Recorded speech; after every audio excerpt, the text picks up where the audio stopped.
हम पिछली क्लास में एक दी गई लीनियर इक्वेशन को उसके नॉर्मल फॉर्म में रिड्यूस कर चुके हैं। आज भी हम एक लीनियर इक्वेशन को उसकी परपेंडिकुलर फॉर्म में रिड्यूस करेंगे। तो देखें, इक्वेशन हमें गिवन है 3x plus 2y plus 6 is equal to 0।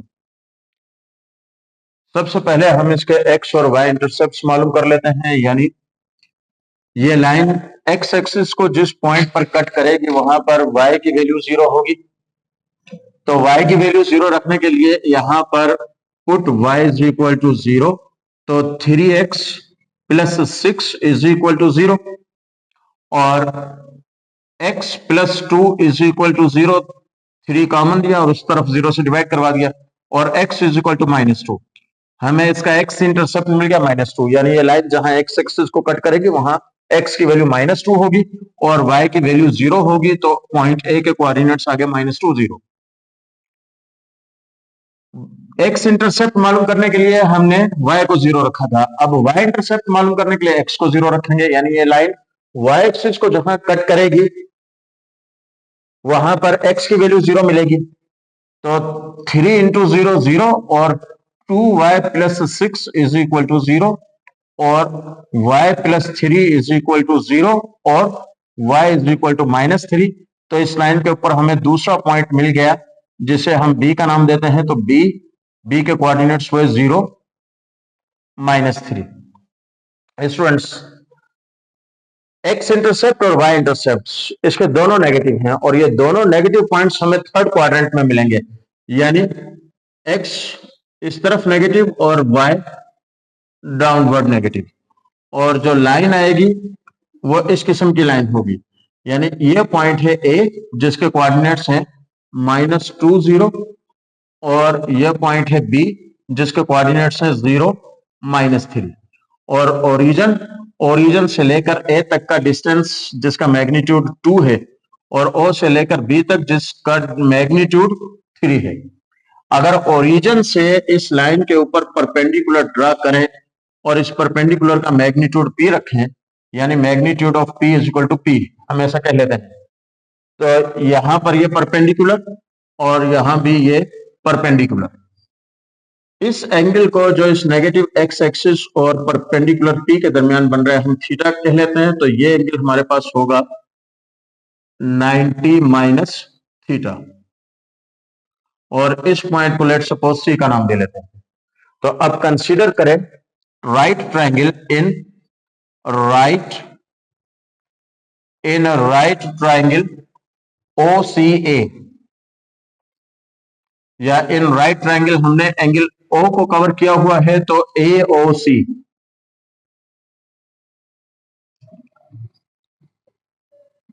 In right triangle AOC।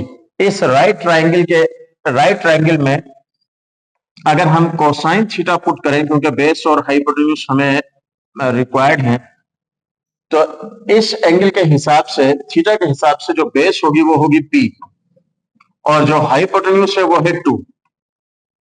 90 के सामने हाइपोटेन्यूज और बेस इसकी P हुई, तो which implies that cos square theta is equal to P square upon 4, अगर दोनों तरफ इसके स्क्वायरिंग करें।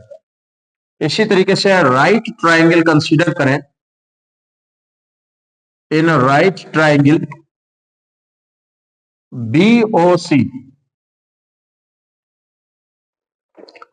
BOC में एंगल 90 माइनस थीटा को कंसीडर करें तो cos 90 minus theta with respect to 90 minus theta, base हमारे पास होगी P और हाइपोटेन्यूज 90 के सामने वाला यानी 3। स्टूडेंट्स, यहां याद रखें कि यहां हम इन डिस्टेंसेस के सिर्फ मैग्नीट्यूड्स को इस्तेमाल कर रहे हैं, इनका साइन क्या होगा उससे हमें फिलहाल कोई लेना देना नहीं है।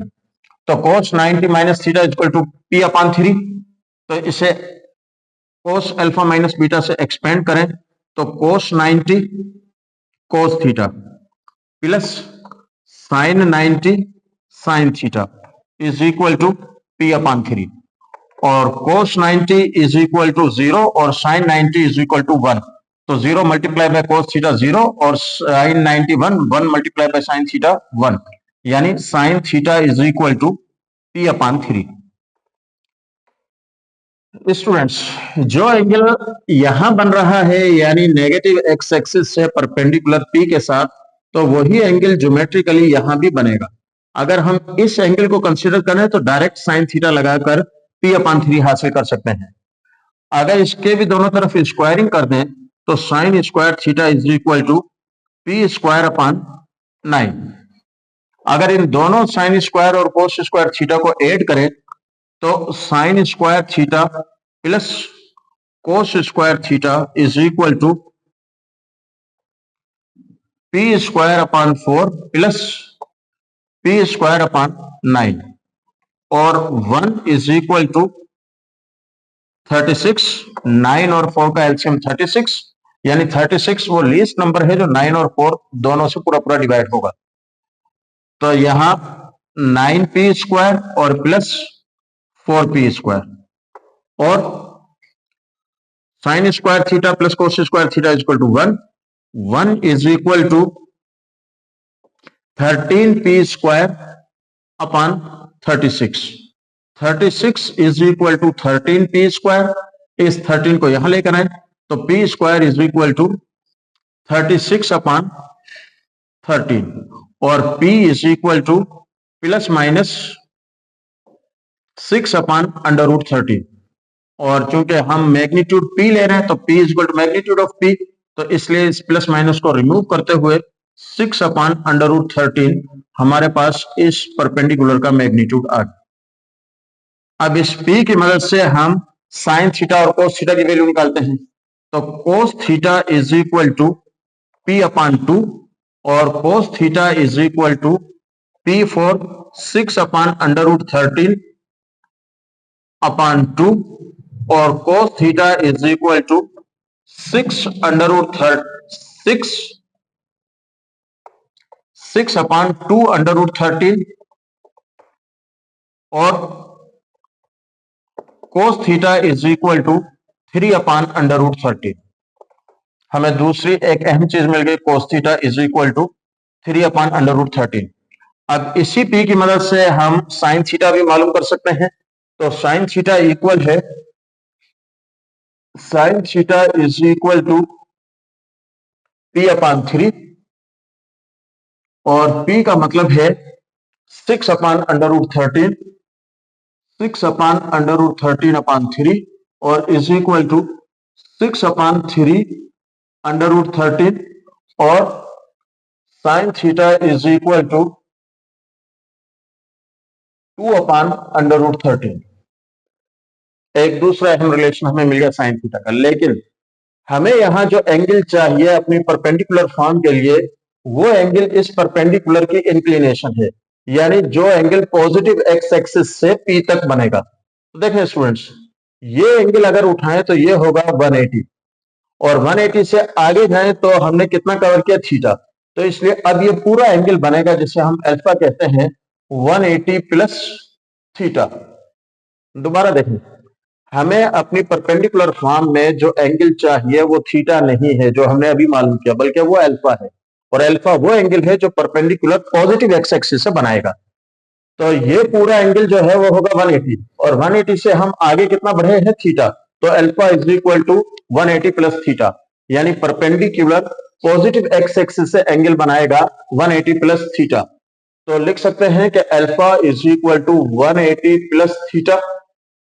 हमें यहां कोस अल्फा चाहिए तो इसके दोनों तरफ कोस लें, तो कोस 180 प्लस थीटा और इसे कोस अल्फा प्लस बीटा से हल करें तो cos alpha is equal to cos 180 cos theta और माइनस साइन 180 और साइन थीटा। तो cos alpha is equal to cos 180 बराबर है -1 के, तो -1 into cos theta minus cos theta, और जबकि साइन 180 बराबर है 0 के, तो 0 मल्टीप्लाई बाय साइन थीटा 0। तो cos alpha is equal to minus cos theta और माइनस कोस थीटा की वैल्यू हम ऊपर मालूम कर चुके हैं, cos theta is equal to 3 upon under root 13। तो माइनस का 3 अपान अंडर रूट 13 हमारे पास कोस अल्फा की वैल्यू आ गई। तो alpha is equal to 180 plus theta. अब हमें साइन अल्फा मालूम करना है, तो इस इक्वेशन के दोनों तरफ साइन लेंगे, sine alpha sine 180 plus theta. तो sine alpha is equal to sine alpha plus beta से एक्सपेंड करें तो sine 180 cos theta plus cos 180 sine theta. तो sine alpha is equal to sine 180, sine 180 बराबर है 0 के, तो ये टर्म हो जाएगी 0, और कोस 180 बराबर है -1 के, तो -1 times sine theta minus sine theta is equal to minus, और साइन थीटा की वैल्यू हम ऊपर मालूम कर चुके हैं, यानी 2/√13। अब परपेंडिकुलर फॉर्म की तमाम रिक्वायरमेंट्स पूरी हो गई है, तो परपेंडिकुलर फॉर्म कहती है कि x cos alpha plus y sine alpha is equal to p।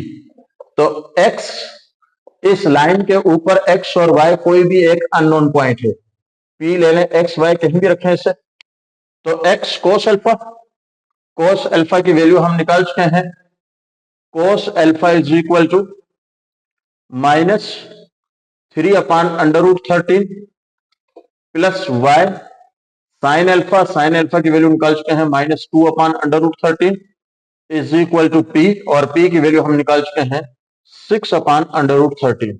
ये है रिक्वायर्ड परपेंडिकुलर फॉर्म उस दी गई इक्वेशन की। तो स्टूडेंट्स, हम अपने इस सवाल को वेरीफाई भी कर सकते हैं। वो किस तरीके से, देखें,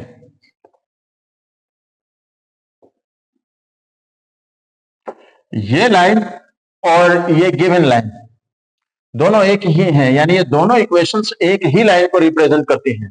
तो इस लाइन के ऊपर पाए जाने वाले तमाम पॉइंट्स इसकी इक्वेशन को सेटिस्फाई करेंगे। तो फॉर एग्जांपल, इस लाइन के ऊपर एक पॉइंट है -20, तो x की जगह अगर -2 और -3/√13 और प्लस y की जगह 0, यानी -20 यहां पुट करें तो 0 multiply by -2/√13 is equal to 6/√13।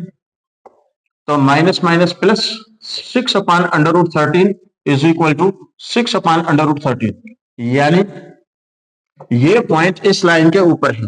और इसी तरीके से अगर बी पॉइंट यहां पर पुट करें तो देखें, एक्स की जगह 0 पुट करेंगे, ये वैल्यू 0 हो जाएगी, और वाई की जगह -3 पुट करेंगे, तो माइनस माइनस प्लस और 3 2 6/√13, ये बी पॉइंट 0 -3 भी इस लाइन को सेटिस्फाई करेगा। तो x टाइम्स -3/√13 और plus y times -2/√13 is equal to 6/√13, ये रिक्वायर्ड इक्वेशन है, रिक्वायर्ड परपेंडिकुलर फॉर्म है गिवन लाइन की। अब एक छोटा सा सवाल यह है कि हमें इस लाइन को, इस इक्वेशन में रिड्यूस करके क्या मिला। तो इस इक्वेशन से हमें इसके परपेंडिकुलर की इंक्लिनेशन भी मिल गई और उस परपेंडिकुलर का मैग्नीट्यूड भी मिल गया, यानी cos alpha is equal to -3/√13, वहां से हम अल्फा की वैल्यू निकाल सकते हैं, और p की वैल्यू भी हमें नजर आ रही है यहां पर 6/√13, अगर इन दोनों इक्वेशंस को कंपेयर करें। तो इस किस्म के और भी सवाल डिस्क्रिप्शन में रख दिए जाएंगे आपकी प्रैक्टिस के लिए। Thank you.